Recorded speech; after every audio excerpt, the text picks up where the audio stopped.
रबीउल अव्वल का बाबरकत महीना स्टार्ट हो चुका है और रबीउल अव्वल के महीने में बहुत सारी मीठी डिशेस बनाई जाती हैं।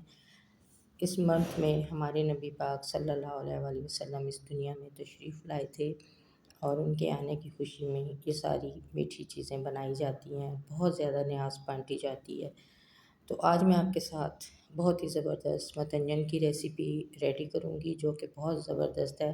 अगर कभी आपसे मतंजन अच्छा नहीं पकता, आपके चावल जुड़े-जुड़े रहते हैं, तो एक-एक स्टेप को आपने फ़ॉलो करना है ताकि जब आप मतंजन बनाएँ तो वो बहुत ज़बरदस्त बने।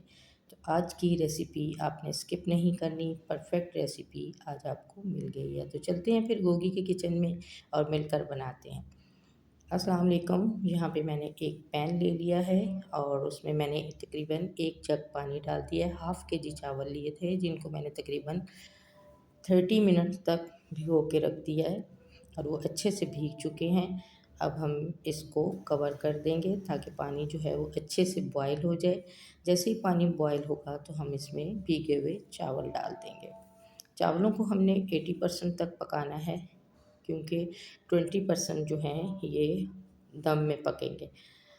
बहुत ज़्यादा आपने चावलों को कुक नहीं करना और बहुत हल्के हाथों से आपने चम्मच चलाना है ताकि चावल आपके टूटे ना। मैं जब मतंजन बनाती थी तो उसमें बहुत ज़्यादा मैं फूड कलर ऐड करती थी, यानी तीनों कलर मैं डालती थी, रेड, ग्रीन और ऑरेंज।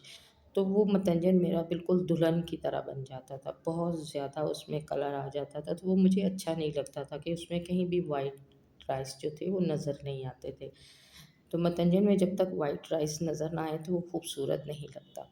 तो आज मैं सिर्फ़ 2 कलर से मतंजन जो है वो रेडी करूँगी। यहाँ पे चावल हमारे बॉयल होना स्टार्ट हो गए हैं। तकरीबन 4 से 5 मिनट तक मैंने इनको बॉयल किया था और चावलों को आपने 80% तक कुक करना है, इससे ज़्यादा नहीं करना। और उसके बाद आपने इसका पानी निकाल देना है और अगला स्टेप जो है वो भी आपने बहुत ध्यान से देखना है कि मैं किस तरह ये मतंजन जो है वो रेडी करूँगी। और यहाँ पे मैंने उसी पैन में हाफ़ कप जो है वो ऑयल लिया था, लेकिन मैं हाफ़ कप से भी कम डालूँगी क्योंकि राइस जो हैं वो मेरे 2 कप हैं। इसे बनाना है क्योंकि घी से बहुत ज़बरदस्त बनता है, ऑयल से ये इतना मज़ेदार मतंजन नहीं रेडी होता। यहाँ पे मुझे घी थोड़ा ज़्यादा लग रहा था तो मैंने 1 चम्मच की मदद से थोड़ा-सा घी जो है वो निकाल लिया।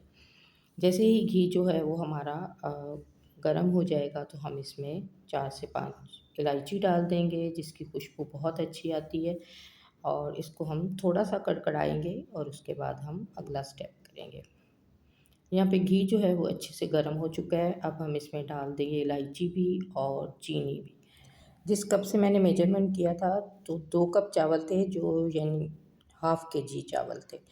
तो उसमें मैं चीनी जो है 1 एंड हाफ़ कप डालूँगी क्योंकि 2 कप डालूँगी तो बहुत ज़्यादा हो जाएगी क्योंकि हमारे घर में इतना ज़्यादा मीठा नहीं खाया जाता। अब चीनी को हम अच्छी तरह से डिज़ोल्व होने तक पकाएँगे और इसकी हमने बहुत ज़्यादा तार वाली चाशनी नहीं बनानी, हमने एक शीरा सा रेडी करना है।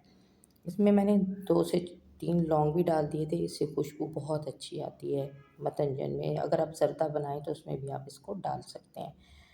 अब चीनी डिज़ोल्व होने तक हम इसको हल्की आंच पे पकाएँगे और इसके साथ ही मैं इसमें डाल दूँगी हाफ़ कप दूध। दूध से टेस्ट बहुत अच्छा आता है मतंजन का। कोई सा भी दूध आपके पास है, पैकेट वाला है, फ्रेश है तो आप उसमें ऐड कर सकते हैं। और चीनी डिज़ोल्व होने तक हम दूध और चीनी को अच्छी तरह से पकाएँगे। और फिर मैं दोबारा आपको बता रही हूँ कि आपने इसकी तार वाली चाशनी बिल्कुल रेडी नहीं करनी, वरना चावल आपके बहुत ज़्यादा सख्त हो जाएँगे, यानी हार्ड हो जाएँगे। तो इसको हमने चीनी डिज़ोल्व होने तक अच्छी तरह से पका लेंगे और जब अच्छा सा एक शीरा सा बन जाएगा तो उसके बाद हम इसमें बॉयल किए हुए चावल ऐड कर देंगे। अगर आप मेरी रेसिपी को स्टेप बाय स्टेप फ़ॉलो कर रहे हैं और देखते-देखते यहाँ तक पहुँच गए हैं, तो प्लीज़ मेरी वीडियो को लाइक और शेयर ज़रूर कीजिएगा अपने फ्रेंड्स और फैमिली के साथ क्योंकि रबीउल अव्वल के इस बाबरकत महीने में वो भी अच्छी-अच्छी डिशेज़ बनाकर नियाज़ दें और बाँटें, बच्चों में बाँटें, घरों में बाँटें, अपने पड़ोसियों में बाँटें। तो ये बहुत ज़बरदस्त मेरा आज का मतंजन रेडी हुआ था। बस यहाँ पे चीनी अच्छे से मिक्स हो गई है